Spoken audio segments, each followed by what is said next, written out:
And we should be live now. So welcome to everybody for joining us again for our 90 Days Around the World event. It's been a great pleasure having lots of spirit and wine experts share their knowledge and go through some tastings of their products with us. As many of you know, we typically host the Distiller Showcase in November and the Winter Wine Spectacular in January, but due to the pandemic, we are having all of our events virtual this year, but we've had a great response. We appreciate our consumers joining us and having time to listen to all of our experts and have some fun with us as well. Tonight, we have a great program. It's obviously a Chardonnay masterclass with Kendall Jackson. And joining us from the Kendall Jackson family is Randy Ullom. He is the wine master. And then we have the master of wine, Mollie Battenhouse, also joining us from New York City. Randy is in California. And from our New Hampshire Liquor Commission team, we have Chad Gibson, who is our wine buyer and specialist for the state. So thank you for joining us. As many of you know, we also are having a promotion during the 90 days using a Scavify app. So if you go to 90daysaroundtheworld.com, you can join the app there, and that will allow you to earn points and rewards towards additional discounts and promotions that we offer. So take advantage of that. It's certainly worth it. Anybody who has joined us through Eventbrite or Zoom tonight, you are registered for any of our emails as well. And those of you joining us through Facebook Live, certainly visit that website to be able to partake in some more of these events. We have 30 more days of events roughly that will concentrate on wines in New Hampshire. So I'd like to hand the program over to you for a bit, Mollie, so you and Randy can facilitate a conversation on Kendall Jackson's great Chardonnays and some of the regions that you grow your grapes and share those wonderful splendors with us on. Awesome, thank you. So before I get started, I want to make sure that everybody has some wine in their glass. So if you haven't yet done that, grab a glass, grab a bottle. Doesn't really matter what order. We'll be tasting, and Randy will be talking about them in a certain order, but as long as you've got some wine, you can start with the Avant if you have that in front of you, and if not, like I said, get started with something. Yeah, makes us all more interesting when we have a glass of wine in front of us. So I am Mollie Battenhouse. I am a master of wine, and I work for Jackson family as their national director of wine education. So not to confuse me with Randy Ullom, who is our wine master. He makes wine. I just talk about wine. So I have drunk all of the wines that, well, maybe not all of the wines Randy's ever made, but I've tried. And yeah, but I've never made wine, so I probably would be a terrible winemaker. So I will just ask questions tonight, and Randy will talk to us about the wines in our glass and a little bit about Jackson family and Kendall Jackson. So to start with, Randy, you've been with Jackson family since 1993. So tell us a little bit about your journey. So well, it's been an incredibly wonderful, wild ride of a journey. I feel very blessed and lucky to have the position that I currently have and to have joined Jackson Family Wines back then in 93. They actually started in 1981, and I also started in Sonoma County back in 1981 in the Russian River with another winery, Deloach. And then in 93, Jess asked if I would come work with him. And it was kind of a small winery then, but renowned for Chardonnay, and that's kind of was my specialty, Chardonnay and Pinot at the time. And we had a similar palate. So he'd actually asked if I'd come join him a few years earlier, and I wasn't quite ready for that. And then the next time, he really teased me with a few things, and I said, all right, I'm in.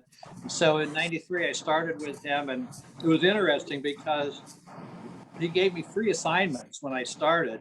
One was to create a new brand out of Santa Barbara called Camelot, which we don't actually have that anymore.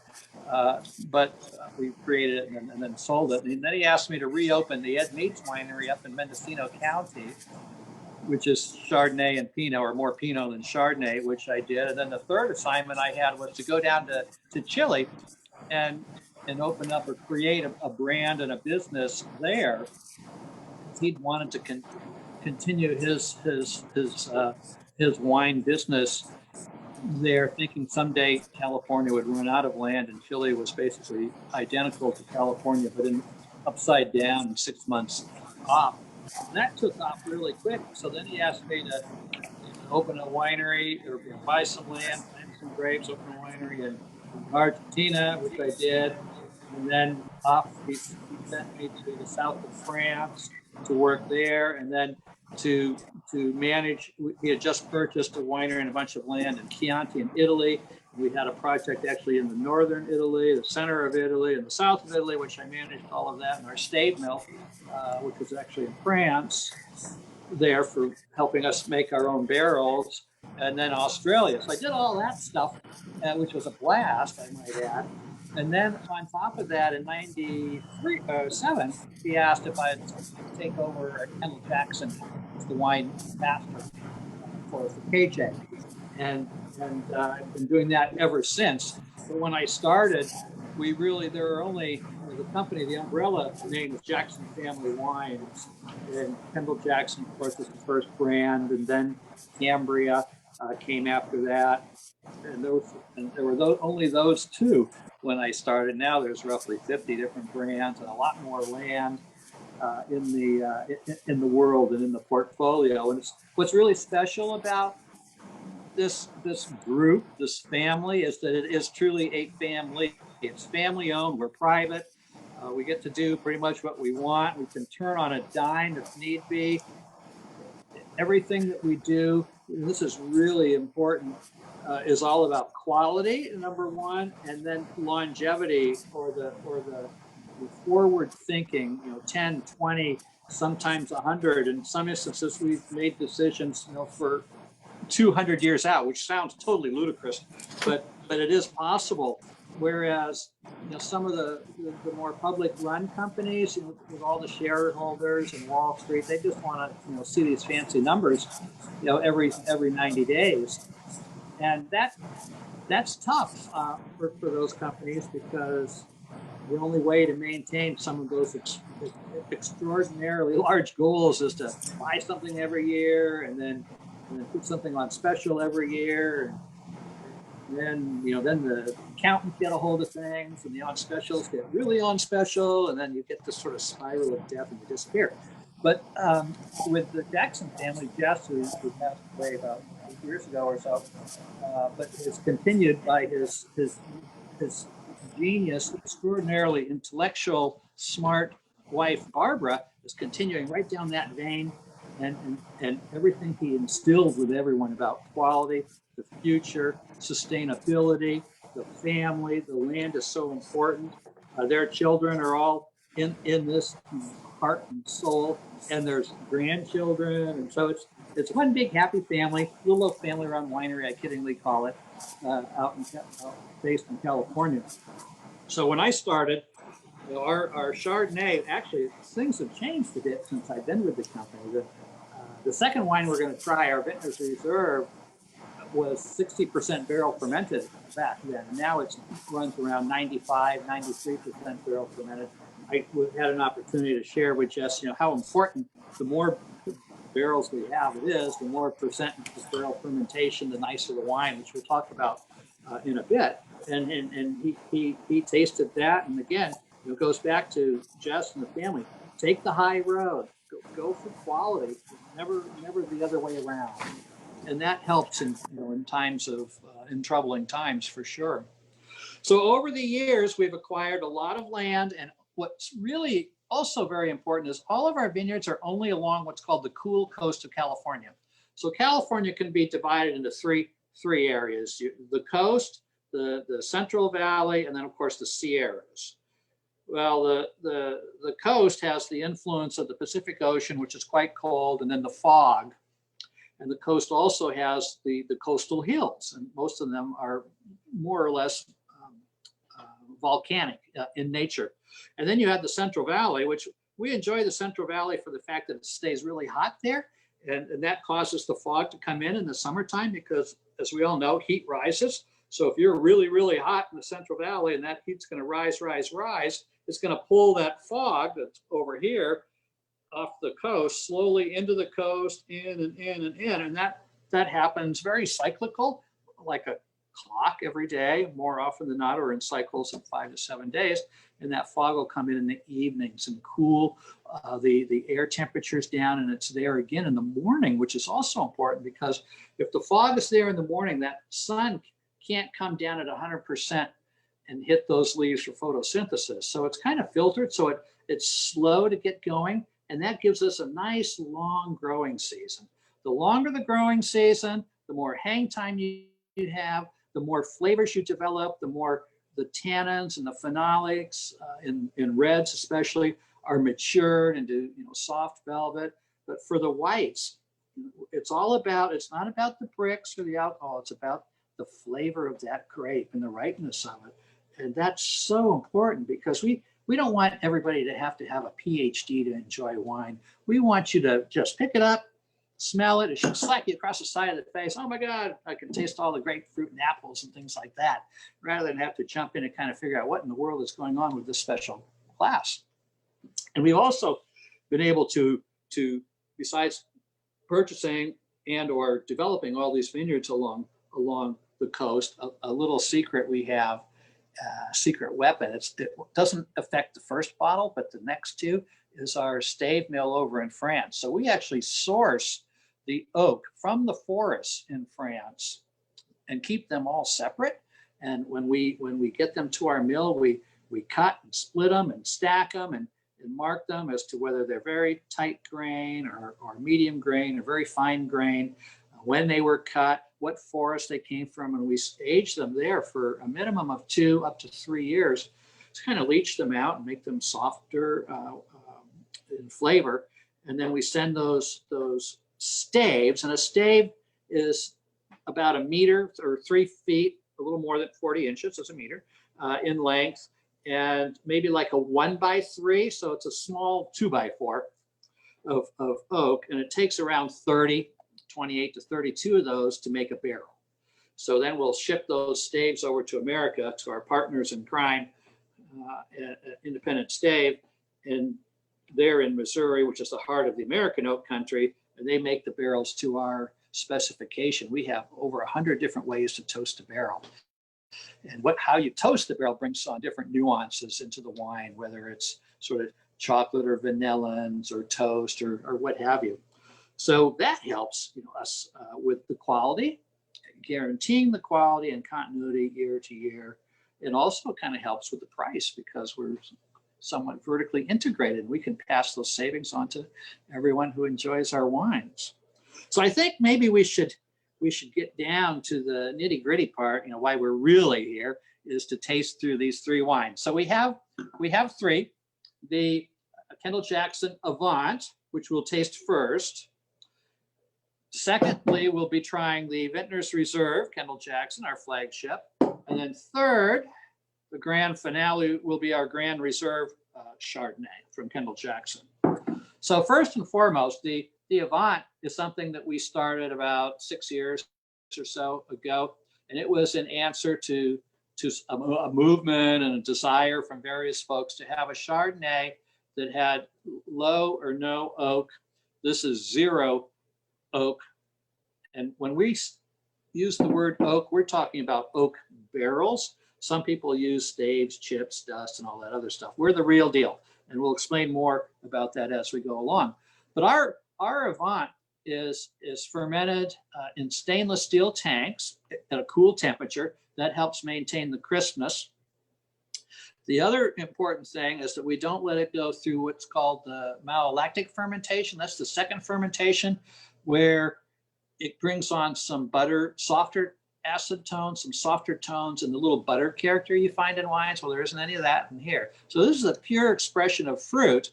And it sort of follows our normal blend of the grapes that we grow, maybe 15 or 20% from Mendocino County and Sonoma County in the northern part of the Bay Area. And then we drop down to Monterey. Maybe you could put that little map up, Molly, so everybody can see where these counties are. Probably 50% or so might be from Monterey, and the balance 30 and change from Santa Barbara. So the reason we have these different areas is you get different nuances, different flavors. So up in Mendocino County, what you'll normally find there is crisp green apple, maybe a little grapefruit tone. And then as you move south into Sonoma County, and this is a bell curve of flavors. In Sonoma County, you have ripe apple, sort of in the Russian River and Alexander Valley area. Then you go down to that Carneros region, which is right by the bay, closer looking to San Francisco.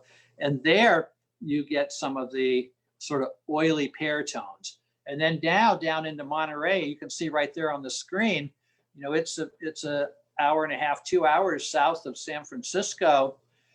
And in Monterey, you see that valley, and it's interesting because if you look at like the highways and the valleys, they all go from the northwest to the southeast.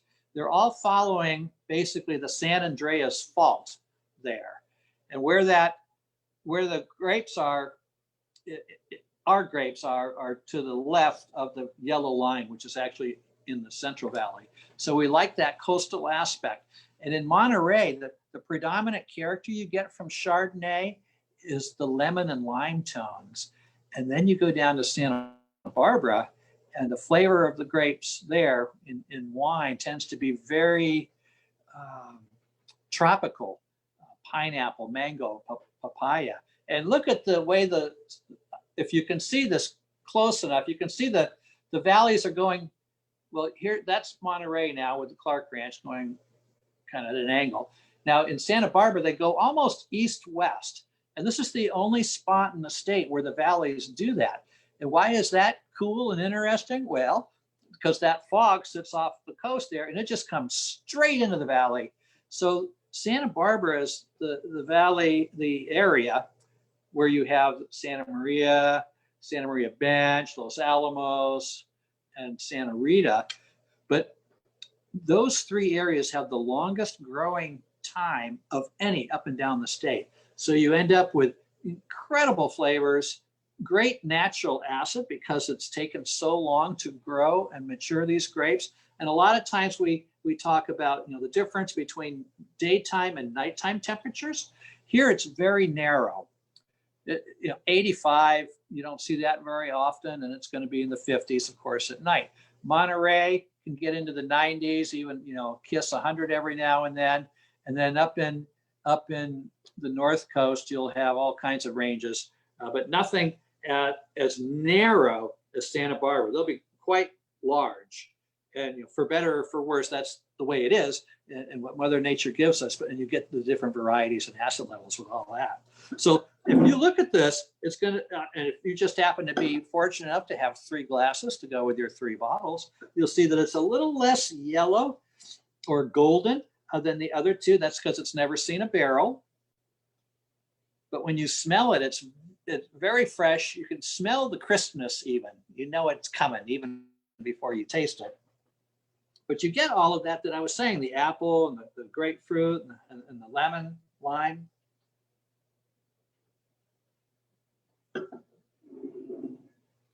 And when you taste it, it's not so acidic that it's stripping your, you know, the enamel off your teeth, which is good. And you won't need any Tums with this wine either. It's very pleasant. It's very fresh. It's got a nice crispness to it. This is what you would kind of, if you're going to have a dinner, a progressive dinner, start with this because it's, you know, kind of a little lighter in all aspects than your barrel fermented wines tend to be. So it's a great one to start with your shrimp or your what have you, mussels or something raw, or even a chilled lobster slice. And the grapes for the grape sourcing for this one again is a little bit different than the next 2. You're saying mostly.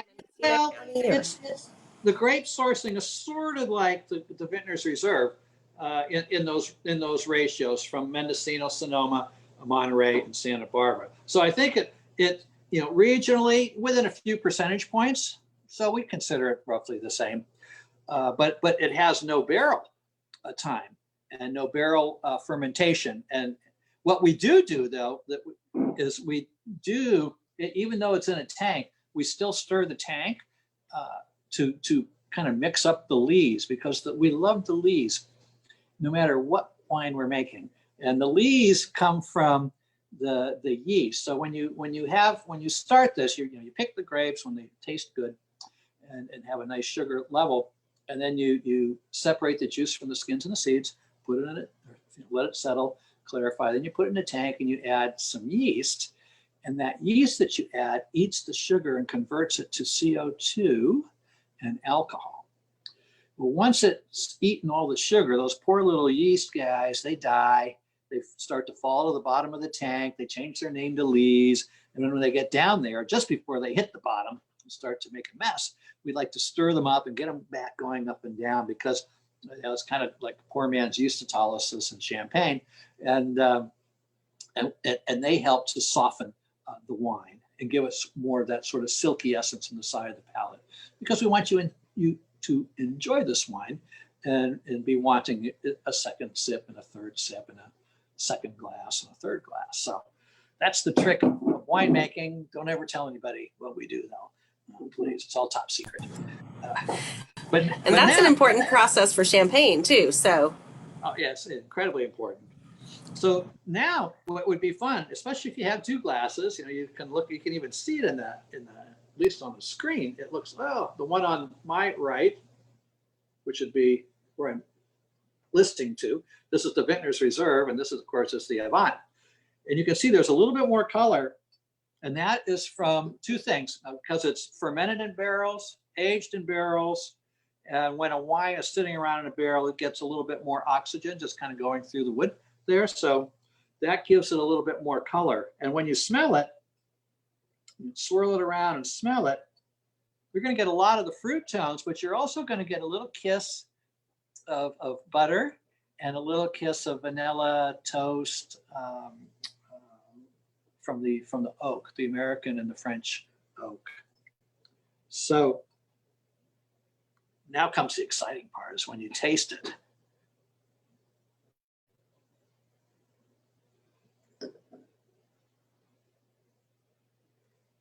So here's the deal. The reason we love this one, and everybody tends to really like it, because this was the first and will always be the anchor for the ship, is when you barrel ferment something, a Chardonnay. When you put, again, you're putting the juice into the barrel, and you can't fill the barrel, because if you did, when it starts fermenting, it's going to all bubble out. So you fill the barrel. They're 60-gallon barrels. We put about 50 gallons in them. And then, of course, the yeast, and inoculate them, and it ferments. But while it's fermenting, it's getting a little bit warmer in the barrel than, say, the Avant did in the tank. The Avant we're holding around 50, 55 degrees to kind of slow down that fermentation. The barrel is not really going wild, because it's in a warehouse, a barrel room where we control the temperature, but it's still going to be fermenting, in the 60s. Low 70s. So it might ferment a little faster in the barrel. But while it's doing that, it's stuck in this little tiny vessel of 60 gallons kind of swirling around in there as it's fermenting. And that is what builds that mid palate. So where the Avant was a little bit more sort of linear, not like a laser, but a linear with edges, laser, round laser beam. And then you compare that to the Vintner's Reserve, where it's really round and pretty voluptuous. That's from the barrel fermentation, real barrels. And then the other thing that's really cool and fun and more work for us is we like to take those lees. Remember, we were talking about the lees and how important they are. Is here for the Vintner's Reserve, we stir the lees in the barrel, every single barrel, once a month. And a human being does that. It's not automatic. And you have to put this little rod in called the dodine with a little blade on the end like a knife, and it's 7 strokes from the front to the back. And when you put that dodine, that rod, into the barrel, if you had a little tiny flashlight, you could look down, and the wine would actually be this clear, but down at the bottom it would look like the surface of the moon, literally, with all the little craters and potholes. And then when you start stirring it, it gets very turbulent and hazy all the way up to the top. And then over the next couple of weeks, it settles back down, then we stir it and it goes back up. So that adds that silky essence right here in the side of the palate. And the oak is really the sensation of oak, of new oak. There's really not that much. I mean, it's 10, 11, 12%, and it's half French and half American in this wine. But even more important is after you've taken a sip of this, it's all about the finish. And Jess, when we would taste wines together, he'd take a sip, and he'd take another sip, and he'd look at his watch and think, oh, well, Lord, what's happening now? Well, he's counting how many seconds long is the finish. 15, 20, it's got to be 20 plus, plus, plus, plus. And then usually what happens is you don't believe how long it is. So then you have to have another sip. You check it again. Still brings a smile to your face, a warmth to your body. I don't know. I'm not sure if that was 30 or 35. I'll take another sip. A couple more sips lead to a glass, a couple of glasses to a bottle, and voila. The rest is history. But I hope you can taste the difference. And it's fun to go back and forth too, because they're radically different. When you first try it, it isn't so much. But if you kind of go back and forth, you go, gee whiz, these guys know what they're doing. I hope you're saying that or thinking that or tasting that. If not, come out and see us and we'll show you firsthand. But so now, that's our Vintner's Reserve. And again, the same sort of equation. It's not really an equation. It's just how we purchase the grapes, and because it's all about flavor for us. We want everyone to be able to smell what smells great and not smell oak either. I mean, it's all about fruit in our world. Fruit forward wines that bring a smile to your face, and you can share with your family and friends, of course.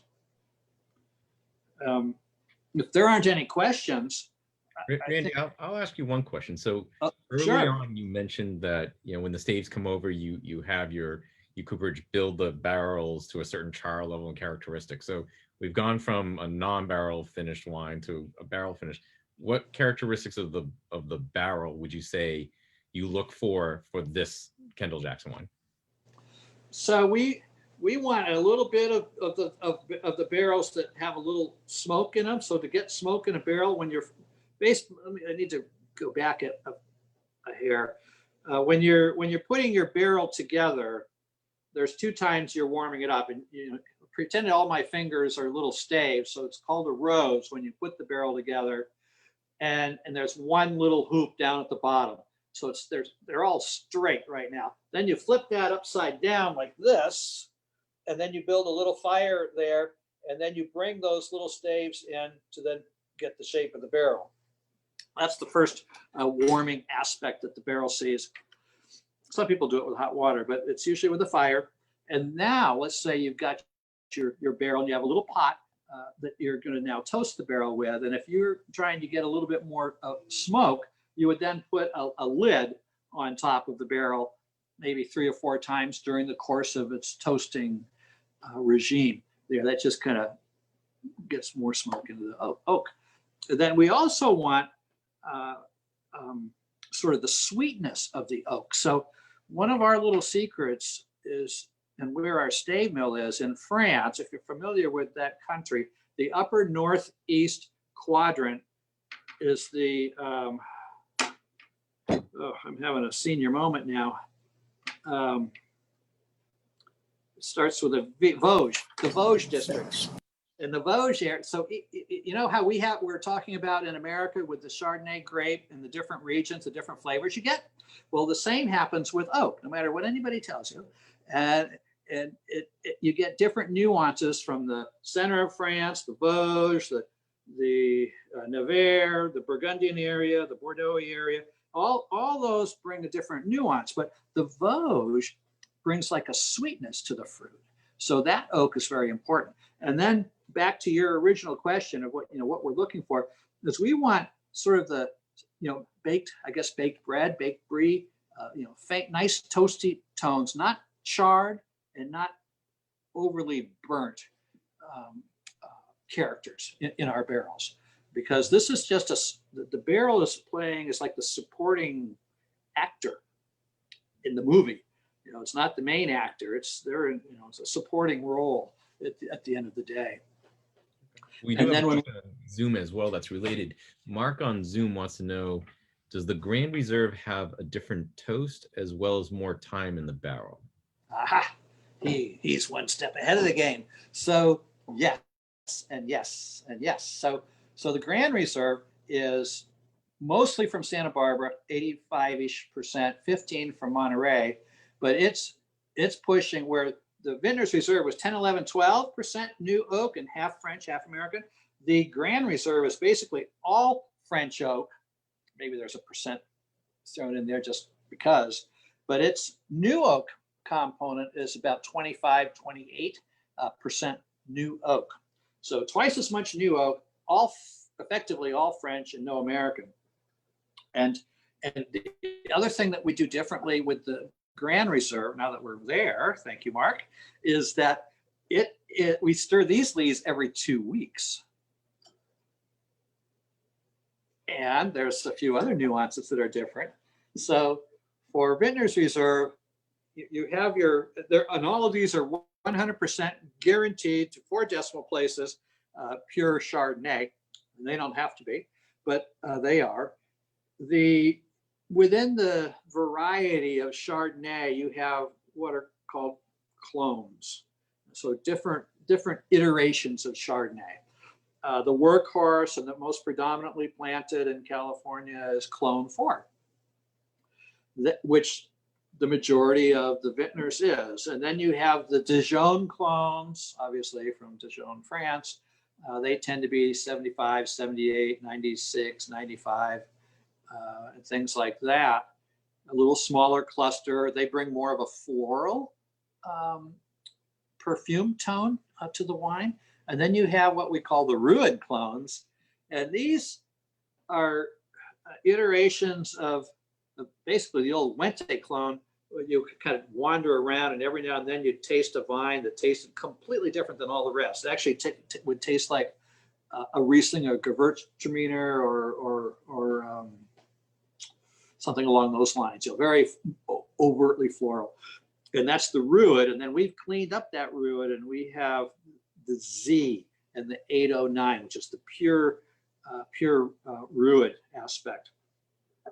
So there's not a whole lot of that in the vintners, but there's a whole lot of that in the Grand Reserve. And I think when you smell it, that it's the Rued and the Dijon clones, they're bright sort of floral tones, which kind of uplift the fruit and camouflage the fact that there's twice as much oak in this, especially in the nose. But then you kind of pick things up a little differently in the palate. And just by comparison, so that people know, and something if you've ever had like our Hartford Court Russian River Chardonnay, that has about 30% Mm-hmm. French oak, just by comparison. Right. So and again, as you're tasting through this, I mean, everyone's different for sure, but these are fruit forward versus oak forward. And if you're lucky enough and fortunate enough to have wonderful grapes and vineyards and a cool climate, it's all about the fruit. If you didn't have any fruit, well, then what do? Well, that's when you cheat a little bit and you just throw in as much other stuff as you possibly can so that you can smell something. But our MO is fruit forward. Fruit comes first, and having a great grape from a great vineyard and a great location that's cool is tantamount to excellence.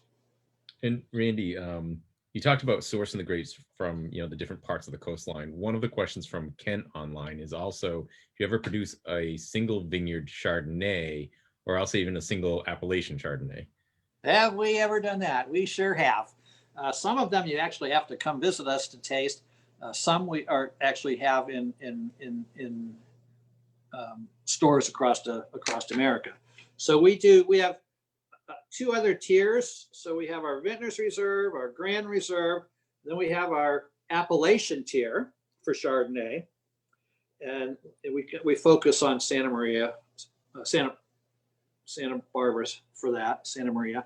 And then we have Vineyard Designates, and we have a Vineyard Designate from every main coastal area that we work from. So we have one from the Anderson Valley, We have the Fulton, where the wine center is, in the Russian River Valley. We have the Saco Highlands from Monterey, and that one actually is 100% 809 and Rued, and we have to really tell people that trust us, it's 100% Chardonnay because it's so different. And then we have my personal favorite, Camelot Vineyard, Camelot Highlands from Santa Barbara, which is in the Santa Maria appellation. And in the Santa Maria appellation, you have what's called the Santa Maria bench. Well, that bench is the fillet of the Santa Maria Valley. And then on that bench, as you go, and it's only several miles long, and sort of towards the end of the bench, kind of up against a little hill, is the Camelot vineyard of ours, and that's the fillet of the fillet. That in itself, if you ever can get your hands on it, that is a liquid meal, guaranteed. That's a great bottle, and we have, I mean, just as proof across all of our stores, we only have 7 bottles in stock of the Camelot one, so it is a very, very sought after wine. So there should be a race to see who can buy those first. But yeah, that's quite the bottle of wine. One other question for you. So Jonathan is asking, you obviously produce a lot of wine, right? And especially the Vintners Reserve Chardonnay. And so how are you so effective at keeping it consistent and selling it at an affordable price? Okay. Well, the first part, for consistency, we have several things. There's, the same team has been together for a really long time. I've been there for, 27, 28 years. And the people that work with me, most of them have been around a long time. So you have the same sort of pallets running around. And then we also, back in the day when Jess first figured all this stuff out kind of by accident, getting into the wine business and then realizing there were flavor profiles, flavor domains, he realized how important it was to maintain that. So we have roughly the same number of acres or tons in these different regions. They may vary year by year, but not very much. And the majority of all the grapes that go into this little bottle of wine, about 80-ish% of those grapes are from our own vineyards. So that's not going to change. The other thing is when we buy grapes, third-party grower, we call that, we purchase the grapes not on a spot market, but with a 3-year evergreen contract. So there's continuity and consistency there. It's not like, oh, we like you better today because of your price, and next year we don't like you anymore, we'll take this one over here. We're in it for the long haul, and also thinking about you and that consistency. Then the other thing that helps is our barrels and our staves to maintain, those percentages of the oak forests in our style. And by having these different areas up and down the state, sometimes during harvest we get inclement weather, and it's very, very rare that it wipes out everything. Usually you'll get these the storms that you always hear about, from Canada, Washington, Oregon, the rains coming down the north, which is supposed to be happening now, but isn't. But they sometimes come down a little early, but they'll hit the north coast. But you also have the Pineapple Express, we call them, these hurricanes and things that kind of come up or across Baja and up. And they can be 1,000 miles away, but they're going to create some rain and some humidity down in the Santa Barbara area. So by having this range of maybe 600 miles, whatever it is, if something not so nice were to happen, we can ameliorate that effect and maintain the consistency. Nice. We want everyone to be happy and know what they're getting. It's year out.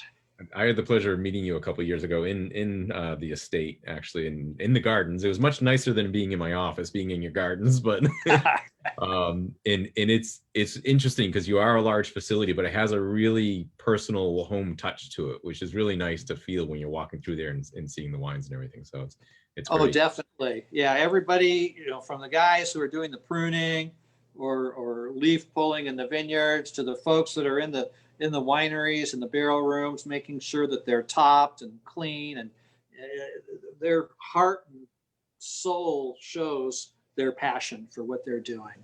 and it's I think it's again because it's family run. We care about everybody and take care of everybody. That's great. We have one other person that's asking about something we chatted about before we started the call today, which is about the California wildfires. How have they affected you, or climate change affected the way you produce your wines and in the industry as a whole? Well, anybody who says the world is not affected by climate change, I think change is somewhat nuts. I mean, it's obviously getting warmer. You look back, thousands of years, or hundreds of years, or even decades, and you see the glaciers are obviously melting, and they're not going to melt if it's getting colder. So it is getting warmer. It's probably getting warmer at a logarithmic, albeit small logarithmic, rates, because of the number of people and everything that we're doing. So that is affecting everyone. It affects sort of because there's a little bit more sun and sometimes more heat. We do work very closely in the vineyard with the leaves and how many leaves there are sort of covering the grapes. We want them to be exposed, but not like naked.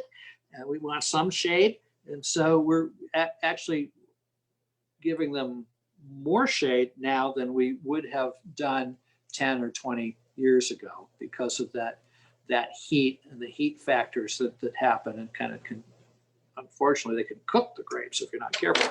And then the fires, of course, are directly related to the dryness and the warmth and all of that. And I mean, fires nowadays, it's like, oh, another fire. All right, great. But we're getting used to it. And we're trying to, one of the interesting things about a vineyard is it normally acts as a fire break, and vineyards save lives and vineyards save homes and businesses, because usually a vineyard is disked, or if it's not disked, it's cut with the area between the grape rows. There's hardly anything growing there, so it acts as a fire break. So people are getting used to managing this and making sure that the woods around them aren't overgrown, they're kind of clear and things like that. So everybody's paying a lot more attention to that now than they did 10 years ago or 20 years ago. So it's front and foremost for everybody these days. Nice. It's it's too bad to see all those in the news still. Hopefully you can get a little rain and keep that off this year. But we do have Claire who's asking us a question. She's wondering, are the barrels used more than once? Oh, that's a wonderful question. So yes.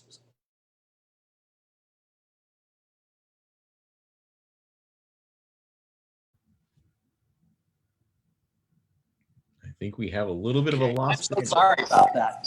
Oh, there you are. Hey, that's I can't stop that from happening. That's our winery down in Chile. So anyways, I apologize. It might happen again. But barrels, we usually use them 6 to 7 years, and then we sell them, and they get sold to like Home Depot or Ace Hardware, and those folks then cut them in half and sell them to everyone to put on their porches or what have you. Actually, right now in California, you see more barrels than you've ever seen in the streets around here, because we're not allowed to eat inside like you guys are. And we're not even allowed to eat outside now. But when we were allowed to eat outside, the restaurants were taking our barrels or buying our barrels and using them to make little sort of fences for your eating area along the street and sidewalk. So the barrels are everywhere. But back to the original question, 7 years roughly.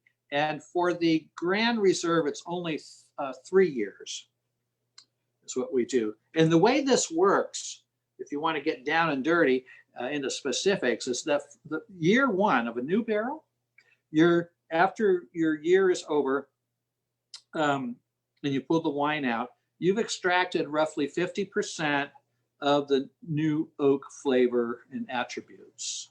So then the next year, since there's only 50% left, you're going to get 25%, and then 12.5, and then it's 6 1/4 and 3 1/8. 3 1/8 and 6 1/4 is next to nothing.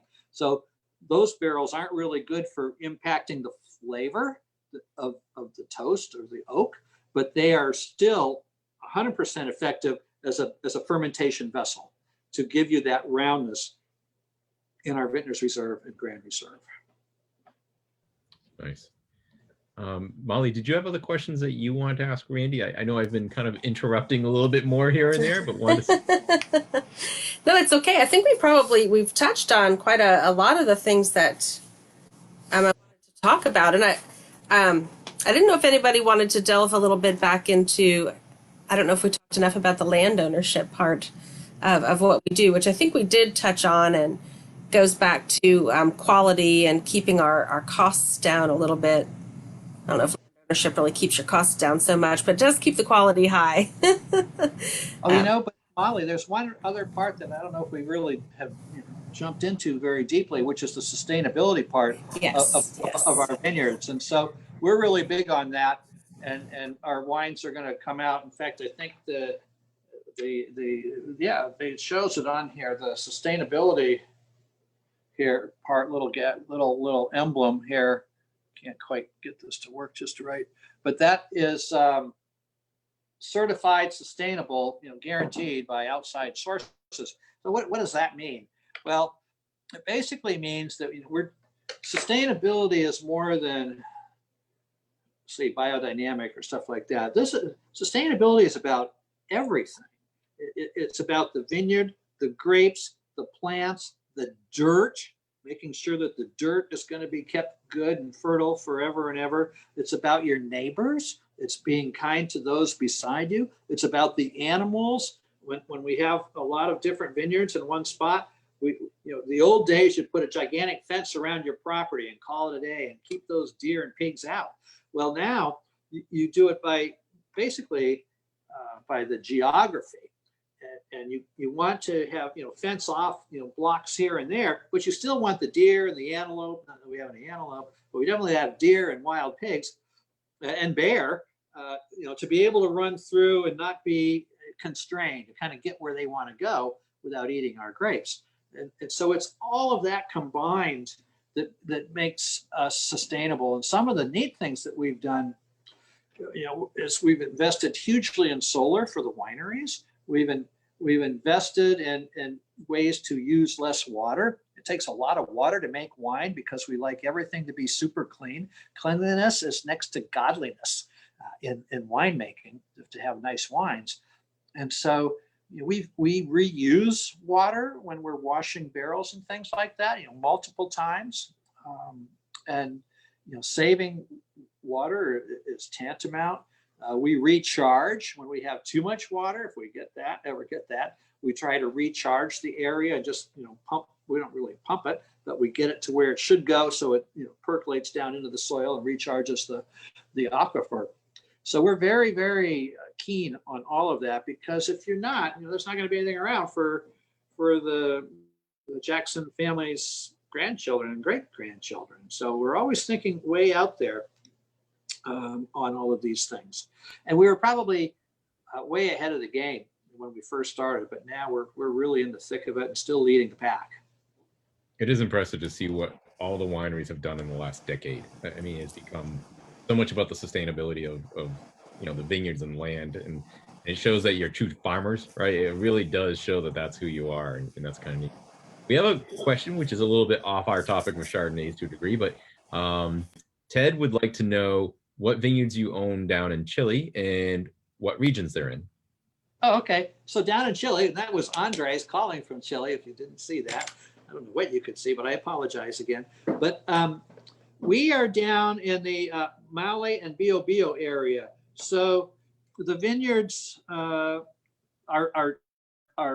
diamond in the rough vineyards are in an area called Quirihue, halfway between Chillán and Concepcion, so far south and out near the coast, kind of emulating what we do here to be as close to the coast as possible for that coolness. And we're right now really focused on Chardonnay and Pinot.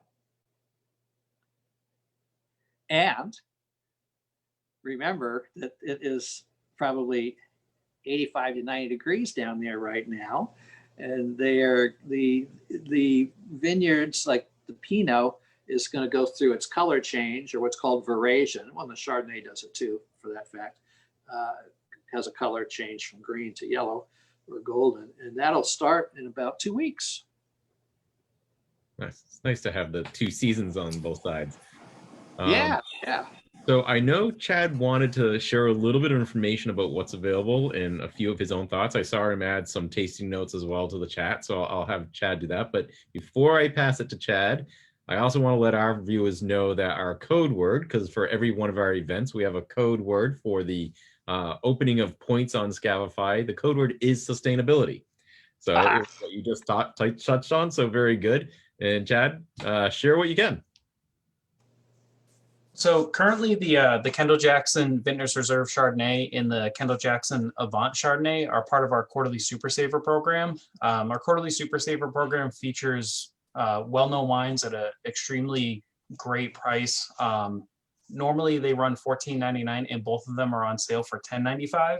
And the Kendall Jackson Grand Reserve is actually normally $18.99 and on sale for $15.99. And what I was sharing with Tracy is the Avant, fantastic for, the beginning of a meal. It goes great with cheese. It's just a great, crisp, fresh wine to have to start your meal with. Thank you, Chad. Well, so that's a killer price. That's New Hampshire for you, Randy. We definitely know how to sell alcohol. Well, it's been a pleasure having you back on tonight. I'm honored. Well, we hopefully, as you shared, hopefully things in the world change. We can have you here again in January of 2022 if things get returned back to normal a little bit. And Molly, thank you for joining us as well and sharing your questions. Thank you. Thanks for having us. And Happy New Year's in a couple of days, everybody. Here's to New Year's. You'll have to let us know, after this. I'm a little curious now whether the bears tend to go with red wine or white wine, or whether the deer tend to go for the red wine or white wine as they walk through your vineyards. What their preferences are. Well, here's the interesting thing: the deer kind of give you an idea, and the birds, when the grapes are getting ripe. Even the wild pigs, because they go after whatever's sweeter. So normally the Pinot Noirs always start first. So they go after those, and they go after obviously the low-hanging fruit, and then for the pigs, and then the deer trying to, if they get over the fence, hopefully they don't, but they kind of work their way, they eat around the edges there, and then they'll eat the grapes, and sometimes there's not a lot for them to eat. They like to eat the shoots, the fresh shoot tip growths, which I'm sure if I were, eating that, I would go for that too. It's probably sweeter than the older. Right. So whatever's got the highest sugar is what they like. Very good. I was just alerted also that Scavify is not, sustainability is not the code word tonight. So sorry about that. Somebody let us know that it's family legacy. So Kendall Jackson and family legacy. We will adjust the points for anybody that drops us a note in here. So just everybody knows. I know it's important to get those points because those are great promotions that we have going for the next 35 days or so. So thank you for letting me know, and certainly we'll make sure you guys are all set. And we are and will be a family legacy forever. Guaranteed. That's awesome to hear. Well, thank you, Randy. Go enjoy. Hopefully you get a little bit of rain to set you up for a good next season. And Molly, thank you for joining us from New York City as well. Thanks. Well, thank you. Have a great holiday, and I cannot wait until 1 year and 3 weeks from now to see you in person there. We look forward to it. Bring your skis. Oh, I will. Thank you. Sounds good. Have a good night, everybody. Bye. Good night. Bye-bye. Cheers.